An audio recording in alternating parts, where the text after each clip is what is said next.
Okay. ఆయన కూడా red book దాచాడు. Lokesh గారు రెడ్ బుక్ వేరు ఉంటుంది. జగన్మోహన్ రెడ్డి గారి కోసం రాసుకున్న రెడ్ బుక్ ఇది. పూర్తి క్రిమినల్ చరిత్ర చిట్టా మొత్తం తెలిసిన వాడు ఎవరన్నా ఉన్నారంటే అతను ఇతను ఒకటి. కాబట్టి ఆయనకి ప్రాణానికి హాని తనిపెట్టడం కాదు కదా, అతని ప్రాణాలు జాగ్రత్తగా చూసుకోవాల్సిన బాధ్యత కూడా జగన్మోహన్ రెడ్డి గారి మీదే ఉంది. ఆ ధైర్యంతో వాళ్ళు రాజీనామా చేశాడు.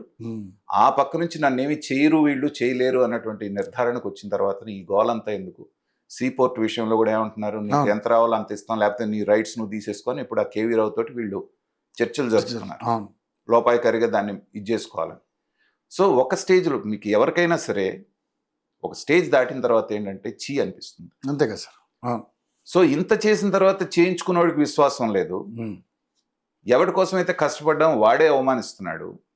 ఇక్కడికి వచ్చేటప్పుడు నా బతుకు బస్ స్టాండ్ అయిపోయింది అనేటువంటి భావన ఎక్కడో ఒక చోట ఆయనకు కలిగి ఉంటుంది. ఫ్యామిలీ మెంబర్స్ అయినా చెప్పుకుంటారు.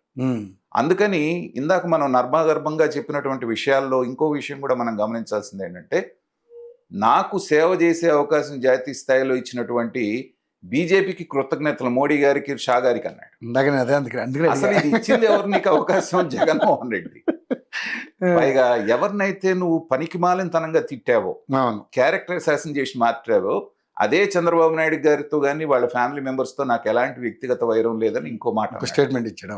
పవన్ కళ్యాణ్ గారు నాకు మంచి మిత్రుడు అని ఇంకో మాట అన్నాడు. అంటే జగన్మోహన్ రెడ్డికి ఇండైరెక్ట్ గా ఇండికేషన్, నువ్వు గనక ఏదన్నా పిచ్చాషం వేస్తే నాకు 3 ఆప్షన్స్ రెడీగా ఉన్నాయి, శత్రువు మిత్రుడు అవుతాడు, జాగ్రత్త. నిజంగా ఆ మాట్లాడిన మొత్తం దాన్ని గనక తీసుకుంటే ఒక చిన్న థీసిస్ రాయొచ్చు మనం.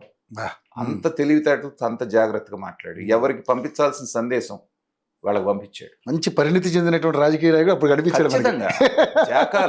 జాకాల్ నిజంగా అతనికి సరిగ్గా పెట్టాల్సిన పేరు ఏంటంటే జాకాల్.